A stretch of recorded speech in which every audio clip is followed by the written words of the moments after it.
Thanks, Joe, for joining us today and talking about what makes a great process team. Today, we're actually talking about training that process implementation team. So when you have a new hire come in, what's the most important thing to start with as far as training goes? Well, I think obviously the most important thing is the core product that they're going to be working on. You need to make sure they've got the core skills around that. And then obviously we want to move on to the softer areas. We want to make sure that the developer, once they're capable with the tooling, that they're then able to interact with the users, maybe working on capturing requirements or adapting the interface as required in a very agile way.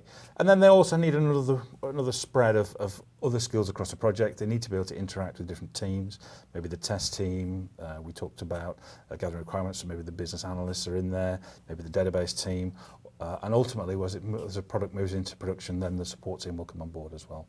So being able to deal with all those various communications throughout the life cycle of the project is the key thing. So is there a best practice in training these new hires? Well, generally we like to buddy them up with somebody else and learn from somebody that's seasoned in those practices. And over time, then that more experienced developer will gradually step back and push the new hire into the limelight.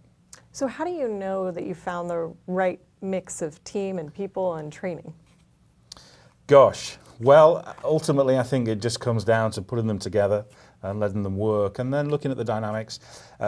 Generally, people will find their own affinities and there are things that they like to do, so they will naturally gravitate towards those. We try and support them in that and then put a team around them that all work together effectively. Well, thanks for joining us today, and you can catch more in this series right here on this channel.